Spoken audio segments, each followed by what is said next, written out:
All right. Hey, everybody. But I've been wanting to share my story about Barry and why he's so special to us. And we kind of let Barry do what he wants to do. We talk about Barry a lot. Barry's kind of almost like the highlight of every video. And I just wanted to share my story on what happened with Barry. Just kind of give a little FYI. I have 7 children. I'm 35 years old. I have a 17-year-old, a 16-year-old, 12-year-old, 6-year-old, 5-year-old, 4-year-old, and Barry will be 2 in August. So Barry was born in August of 2021, right? All of my pregnancies were kind of like were good pregnancies. Pregnancy number 4 is when I first had a diagnosis of preeclampsia. He was actually born at 34 weeks. No real complications with him. He was 4 pounds, 12 ounces. He did a 7-day NICU stay. And his NICU stay was because of his bilirubin. Like, he had jaundice real bad. So, I mean, that's kind of really what put him in the NICU. He was breathing on his own. He never really had to have assistance in doing any of that. And then pregnancy 5 and 6, normal full-term pregnancies, no high blood pressure, no issues. Now, after I delivered those babies, I had blood pressure issues. Like, my blood pressure was elevated in the hospital. My doctor, she delivered all 7 of my children. So I've been dealing with her for a very long time. Hold on. Y'all probably heard all that running. The little kids like to play on the stairs. And when they think I'm not paying attention to them, they be extra. But, so pregnancy 5 and 6, after I delivered those babies, my blood pressure went up while I was in the hospital. So I took blood pressure pills. I took blood pressure medicine during my 4th pregnancy, none during my 5th and 6th. But after I did take blood pressure meds from, just from my blood pressure being elevated. And then pregnancy number 6. So I was 18 when I had my first kid, 19 when I had the second, 22. And then I got old and I still wanted to have these kids. So I think I had Jace at 29, Jadis at 30, and baby, I think I was 32. 31. And then Barry, I was 33, I think. See, right, yeah. Because, right after I had him, I had a birthday, and I think I turned 33. Yeah, that's right. I don't know if that's right, but y'all get the drift of what I'm trying to say. So that just kind of gives you the idea of when you're younger and you're having children, the body can take it a little bit more. You heal faster, but as you get older and you start having these babies, that snapback don't be... I'm not heavy. I'm still like a nice size. I'm 173 pounds and I'm 5'7". So my weight isn't really bad. I'm slightly overweight, but it's more so just getting your body, just your energy and feeling good, Look at my eyes. I look so tired. But anyway, okay, so I planned my last set of children. I wanted them, I prayed to God for a girl, and I got her. But then even after her, she's number 6. After I had her, I had Barry again. So I have 2 girls and 5 boys. But anyway, I had Barry. No issues really. My blood pressure kind of ran like 140 over 90, sometimes high 90s, low 90s, mid 90s, but it was always in the 90s. And the top number was always like 140 something. So I was on blood pressure medicine. We monitored it. My doctor monitored it, and I monitored it at home anyway, just because I had blood pressure issues since I had Jace. So, 30 weeks, the day I turned 30 weeks, I had my 30-week appointment. I had took off that day because I had to finish school shopping, and the kids had open house and all of that or whatever. And I wanted to, just take the day off so I can do all of that running around. And I got up about 7, I think it was an odd number. It was like a weird number, like 7:48, 7:45, not 7:45, like 7:46. It was like one of those weird numbers, right? So I got up, I looked at my phone. Now baby was still in the bed with me, and she slept real close. So I kind of just got up, looked at my phone, I laid there, and I said, okay, I'm gonna go back to sleep. I'm gonna get up at 10. And well, in the midst of me moving and just trying to get back comfortable, I felt wet. So I touched the front of my panties, like, you know, right above my private area. And my room is dark. But when I looked at my hand, I saw that it was a tint, like of color. So, you know, if the room is dark, I'm like, well, I can see that that got to be something that's just not no, you know. So I jumped up. So like the way I was laying was on my side. I was on my left side. And I jumped up on my hands and knees, and I felt everything like shifting. I stood on the floor, like by my bed or whatever, and I jumped on the floor and opened the bathroom door and stood in the bathroom floor, and just everything, like blood was just, I mean, pouring out, like hitting the floor. Like I still remember the sound of the blood hitting the floor. As I was standing in the middle of the floor, and my mind is racing. I'm like, what do I do? So I stood in my tub. I knew at this time, I said, I'm bleeding, and this blood is just like pouring out like a waterfall. Time is of the essence, right? So my oldest is a girl. At that time, she was 15. Because she's 17. So she was 15. She's about to turn 16 that year. But anyway, I remember I'm like, I don't want to wake baby up, but I gotta call her because I have to call the paramedics, right? So I'm calling her, and I'm trying to keep my voice deep, but like deep and heavy, so I know it, because our room is separated by the stairs. So she had to hear me over there, or like on her side. So she came, and when she came, like when I tell y'all, go back a little bit, God was moving this morning. Had anything been different, I wouldn't be telling this story, but God was really moving, right? So she came and she stood to the door. She was like, Mommy, what happened? And I was like, I don't know, but I need to dial 911, and I need you to open the door for the paramedics.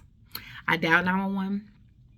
So calm. Like, I was even surprised. Even now when I think back, I was so calm during everything that was going on, right? So I'm telling the paramedics what's going on. 30 weeks pregnant, bleeding. They asked did I feel the baby, didn't feel the baby. And this is crazy, right? So you know the baby, you carry the baby in your stomach. This part of my belly was really big, right? But I thought it was the baby the whole time. I thought the baby kind of floated up there. I don't know what I thought. But I kept my arms out like this so that I wouldn't touch it. I don't know. It was just I didn't want to touch it. So the lady told me the paramedics was on the way. I think it was a guy. I can't remember if it was a guy or lady or whatever, but they said the paramedics was on the way. I tell you, no lie. I had on a top. That was it. By the time I dialed 911, got off the phone. Hold on. I feel like I'm all over the place because there's so much going on that I got to pay attention to. But anyway, by the time I got off the phone with them, I'm giving her direction like, listen, keep everybody out of here. And the paramedic was outside. I don't even think it was 5 minutes. And I even asked the paramedic, like when he came in, he had his book bag on. He came upstairs. I got a 2-story house. And he was like walking, and he was like, all right. And he was putting the book bag down. He looked and saw all the blood everywhere. He put it back on. He was like, nah, we're going to get you up out of here. So I have these pee pads. I call them pee pads. I don't know what they are. But like, you know, you put them in the bed when the kids pee in the bed, or when I have my cycle, I use them or whatever. But I told him, I said, listen, in my closet, I have some of those. If you want me to get one of those, I can get that. So I think somebody went in the closet and got me one so that I could put it between my legs, because I had to sit on a chair for them to carry me downstairs to put me on a gurney that was at the door. Right? Blood gushing whole time. Right? So we get downstairs after all of that, because that's a story all by itself. We get downstairs, put me on the gurney, and I look back up the stairs, and I saw the silhouette of Jace. Jace is the oldest of the second set of kids, but I didn't see his face. All I saw was his silhouette. And I remember I was so, like, everything was going on, and then like the amount of blood I was losing, like I remember looking up at him and I said, Lord, I hope this is not the last time I see my kids. You know what I'm saying? Because that's all you really think about as a mother. You know, when things going like crazy and things are going awry, that's what you think, you know? So we got in the paramedic. I almost want to cry now thinking about it, but got in the paramedic, and I asked him, I said, how did y'all get here so fast? And he was like, honestly, we was at the dispatch, which is not far from my house, or whatever that's called, though. Yeah, the dispatch. They were there, which is not far from my house. But when I tell y'all God was moving, like, God was in this. It had to happen, but God was in it. You know what I'm saying? So He called it in while we was on the back of the paramedic. While I was on the paramedics, he dropped. I'm talking about, y'all, this was the slowest ride. I don't even live 10 minutes from the local hospital, right? He asked me, he said, what hospital you want to go to? So I live about 20 minutes from Augusta, Georgia, which has a trauma hospital. And I'm probably about 5 to 8 minutes from my local hospital. But so in my mind, my doctor's at my local hospital, but my local hospital is not a good hospital. They're good at delivering babies, but not anything else. And then the hospital in Augusta, they're good with trauma, but I was thinking like my doctor will know what to do. So I told him, I said, take me to the local hospital. My doctor will move me if she need to move me, right? So later on, I can say that if I would have went to the Augusta hospital, to the trauma hospital, I would have died. I wouldn't have made it, right? So I got to my local hospital. He was asking me in the back of the truck. He was calling it in. He was like, it's a miscarriage or a pregnancy or 30-week loss. He was like, do you feel the baby moving? I said, no, I don't feel the baby moving. He was like, nothing, you know, all of this and that. Asked me 30 weeks, all of this, you know, the stuff that they ask you when something's wrong. So he was calling ED, the emergency department, asked him where to take me. She told him, take her to labor and delivery. So we get up to labor and delivery. Y'all, when they pushed me through the door on the gurney, my doctor was standing there. And I looked up and I was just like, oh yes, they called her, right? So she was standing there, she was just looking like, you know, and mind you, I had 6 other kids at this hospital over the years, so I know almost all of those nurses, or they know me. So one of the nurses that was there when I first started having kids was looking like, was everything okay, this and that. So I remember sitting on the paramedic, on the ambulance, and I was like, do not sit back, do not close your eyes, because if you go to sleep, you will not wake up, right? That's what I kept telling myself. So then I get to the hospital, and by this time, my brain was working, but my body and my brain wasn't coordinated, right? So my brain was thinking to say this, but my body wasn't really doing it. Like, even when she grabbed my arm to put, when she told me to hold my arm out, like, I literally could barely move my arm, right? So the paramedic explained to them all his medical terms and stuff, you know, explaining to them about the blood loss and all of that. So my doctor came around and she said, Jamira, what's wrong? Oh, no, she said, what happened? And I said, I don't know. Because in that moment, my brain was talking to her, but my body, my mouth was just like, I don't know. Like, I felt my body like, listen, y'all don't start moving, we ain't gonna be okay. You know what I'm saying? So it was like everything at that time was going in slow motion. So we went to the little room where they do the NSTs, which is like the non-stress test. Those who have kids will know what that is. They do the non-stress test in these rooms. And we went in the room and the nurses said, don't move, we're going to lift you up. When they lift me, I told her, I said, I think I can stand. But she said, no, we'll move you. When they lifted me up off of the gurney, and they had pink covers on the gurney, on the ambulance gurney, and they put me on a hospital bed, blood was everywhere. The nurses, like that's when I saw the panic set in. Because it's like, it's different when somebody's telling you something. When you start to see, you like, oh, nah, shit, we got to move. You know what I'm saying? Y'all, this was one of the most scariest days of my life. Like, the most traumatic, you know what I'm saying? I lost my mother a couple years before that, you know, so that was pretty traumatic. But this right here was nothing I've ever dealt with, it was just scary, right? So I remember my doctor coming in the room. Y'all, this room is small. I'm talking about small room, very small. Probably comfortably about 3 or 4 of us can fit in there. You know what I'm saying? Because when you have NSTs, they will tell you, come by yourself because they got to hook you up. You're going to be sitting there for a minute and one other nurse will come in there and do all of this. You know what I'm saying? It's a small room. I saw caseworkers. I saw people dressed in like their suits and casual, nice blouses, pants with badges. They weren't nurses.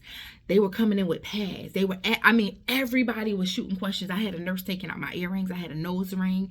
I had some earrings in. I have 3 ear holes in my ear, and I had screw earrings. I had them. They was on each side, taking them off. They was moving. My doctor said, one of the nurses asked her, "Do you need an ultrasound machine?" She said, "Yes, and I need it now."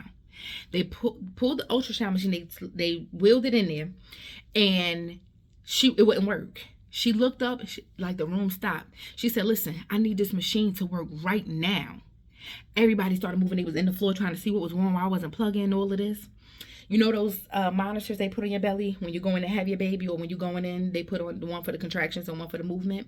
They put those fetal monitors on me, and you didn't hear anything. You just heard just nothing. Like, you know how they just sound like shh. like that. I saw my doctor and the nurse, the nurse who was actually the first nurse on my case, look at each other. My brain said, save me, even if I have to lose this baby because I have other children at home. But my body wouldn't say it. I couldn't say anything, right? My body was so numb to feeling. It was getting so numb to where when she even checked me vaginally, I just was laying there. And usually I'd be crawling up the wall like, hold up, let me prepare myself. But for this, I barely felt anything, right? So she's telling the caseworkers coming in, like, people coming in, like, okay, who do we need to call? So at this time now, I lost my mother. Nobody knows I'm pregnant. Nobody. But the kid's dad and the kids, right? Nobody knows I'm pregnant. Oh, and my coworkers. So I gave them the kid's dad number. I'm like, call him. He'll know exactly what to do. So by this time, she said, my doctor said, Jamira, we have to do this and this. I ain't hear nothing she said. All I heard was, you going to sleep. I said, sleep. My brain said, you're going to die. Like, literally, this anxiety kicked in. And I kept saying, if they put me to sleep, I'm not going to wake up, right? So, and that's just how scared I was, you know? So the nurses by this time, I mean, they was dropping all my earrings. I never got none of that stuff back. Like, they was dropping it. I mean, just running. I remember by this time, the anesthesiologist, I knew him too.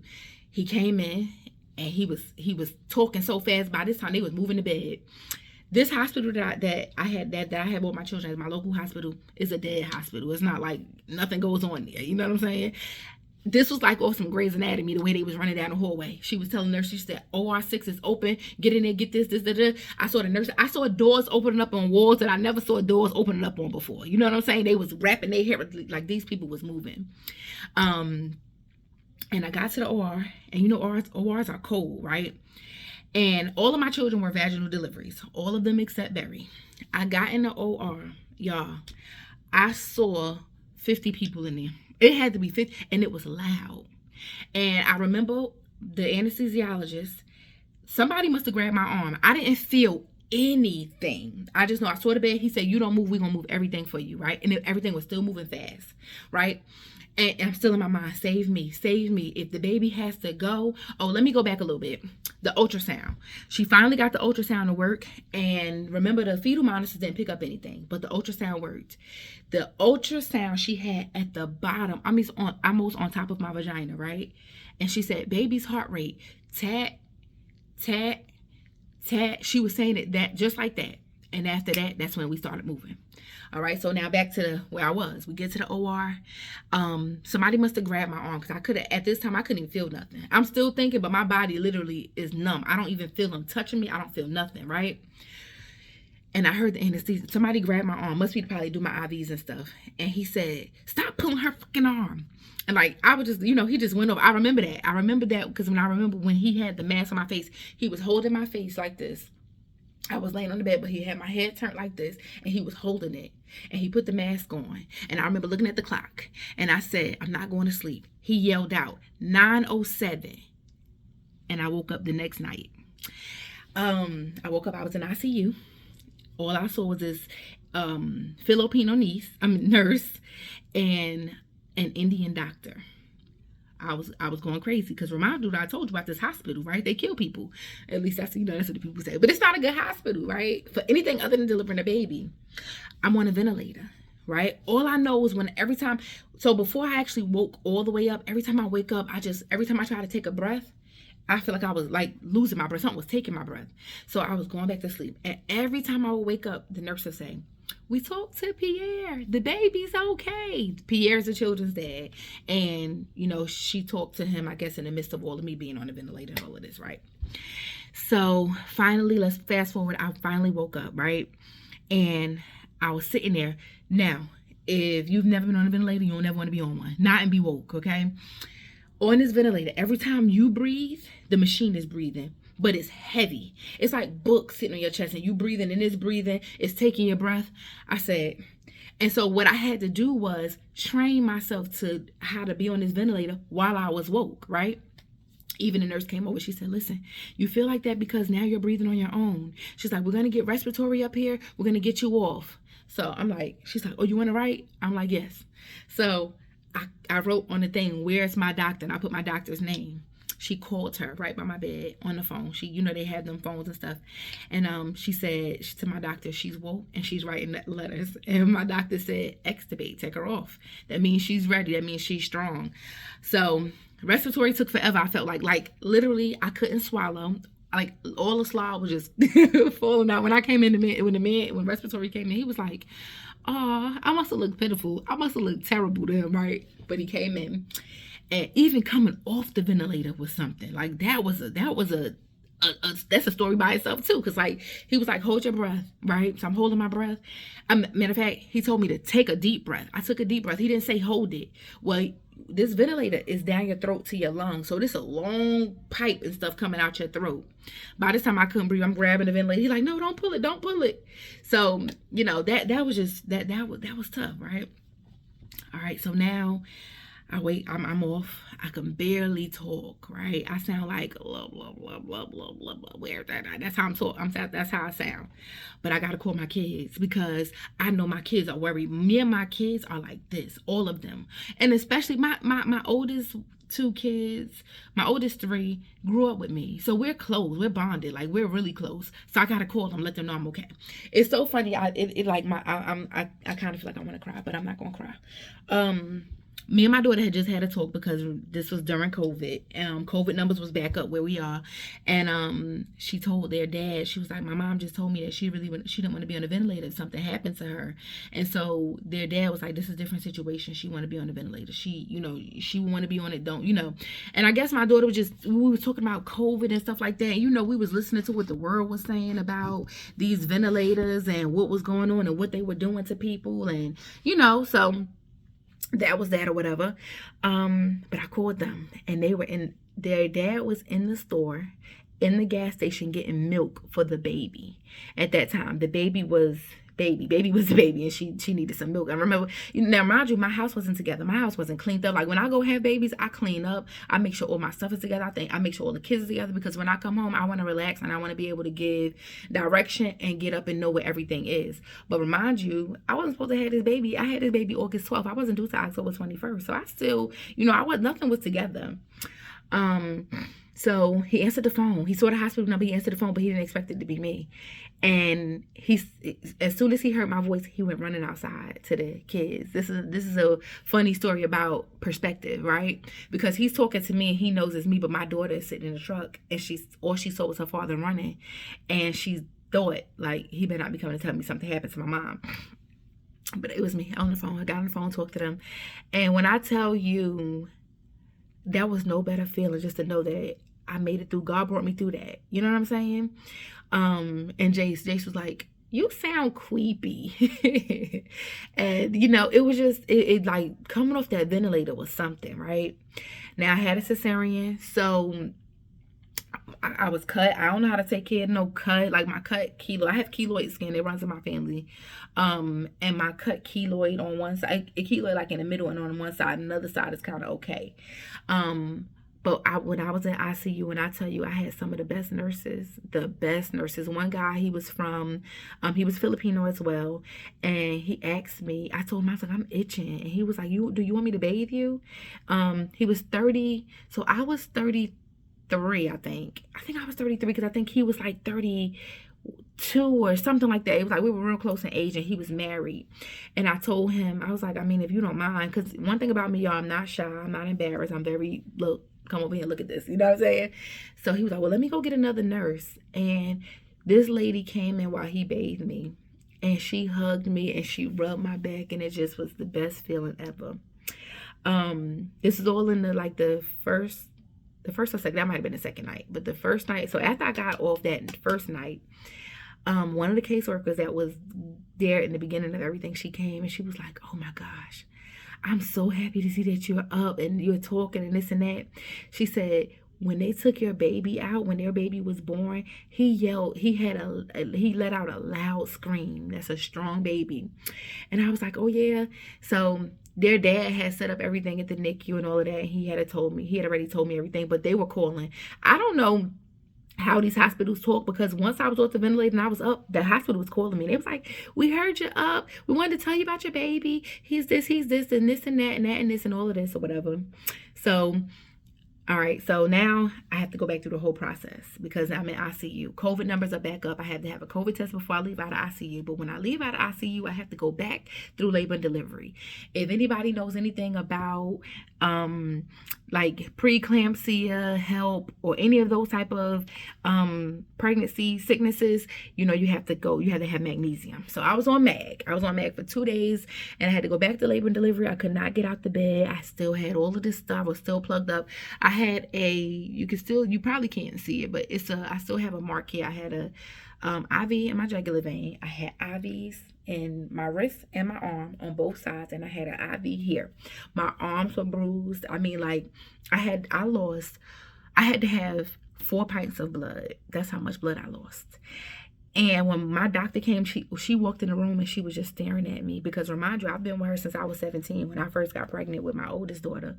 She said, Jamira, you are one of the strongest women I know. She was like, not many people can say that they came back from this.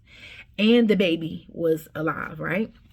At this time, we didn't know the extent of what was going on with the baby. We just knew, I knew he was alive. He was on the ventilator and, all of that, but we didn't know the extent of how he was going to be. So now I'm in labor and delivery. Finally, I go to postpartum. I stay in postpartum for only 1 day. They let me go home after 3 days, right? Which I know I should have stayed, but I was just, he came in, and the crazy thing is all of my stuff, my blood pressure, everything was good. With the abruption, and if you don't know what an abruption is when basically your baby is delivered or, born inside of you. So he came out of the placenta and he was delivered inside of me. During that time, he lost oxygen. We don't know how long he was at oxygen. That was, how long he was without oxygen. It was, 7:48 or 7:47, something like that, when I woke up and I got in the operating room. The anesthesiologist yelled out 9:07, so we at least know that long. I'm going to show you this little baby. I'm going to do a video just with him. This little baby is a genius. He can talk. He'll be 2 in August. He can talk. He knows everything, every body part. He can count. He's a really smart boy. When I tell you God blessed us and brought us through, right? He brought us through. And it was nothing but God, because it was already written. Had anything been different, had anything gone different, which it wouldn't have, because God already had his hand on it, but I wouldn't be here today, right? So I had a nurse tell me in the hospital, you have 7 kids, don't you think that's enough? And you realize that what comes with the territory, even with the social media thing, even with the YouTube thing that we're now doing, people are going to have their opinions. People are going to have things to say, but you got to take it lightly, dust it off your shoulders, let it roll off your back. You know what I'm saying? But what is that to say to somebody? I just almost died having a baby. And that's how you show your concern. It's ways you can say things without being so cold or, you know what I'm saying? Just insensitive, you know what I'm saying? No empathy, no sympathy, no nothing. But you're a nurse, right? And you work with mothers who deliver babies, who had babies and come to you for care. No matter how you feel about it, you know what I'm saying? Have your opinion, but that's when you go home, not in my room with me. You know what I'm saying? But we went, I went home. I got discharged from the hospital at about 7:30, 8 o'clock that night, right? Because they had to make sure, we had to make sure even drugstores was open for me to have this medicine. I had to have a shot in my belly every day for 6 weeks. It was so that my blood would not, so basically I wouldn't have blood clots. That's basically what it is. And I had to have that shot for 6 weeks. And then I was still on blood pressure medicine and all of that type of stuff or whatever. But just fast forward, by the time I got to day 3 and got to Barry, he was not vented anymore. He was on air. He had the what is it called? I forgot he was on oxygen, but I can't remember the thing. I know the name of it, but I can't think of it right now. And the most prettiest baby. He was 3 pounds, 2 ounces when he was born. He got down to 2 pounds, 13 ounces. And when he came home, he was 5 pounds, maybe 5 pounds, 2 ounces, something like that. We did a 7-week NICU stay. His hurdle was feeding. When he sucked that bottle, man, he'll have Brady, he just start conking out on me, and it was just the scariest time, and I did all of it by myself. I'll tell a story about their dad a little bit later or another time, but I did the NICU journey. I did my healing from having him, that trauma I went through with him, by myself. I went through the NICU journey by myself, and we're blessed today to say that he's here and he's healthy. He does have asthma. He's asthmatic, but overall he's healthy. He's busy. He keeps us on our toes. But I just wanted to share that, just tell my story, because so many times as women, as mothers, we go through a lot, and sometimes we don't talk about it. And I think we need to talk about it a little bit more, but the scariest time of my life, but I thank God I made it. And thank y'all for listening.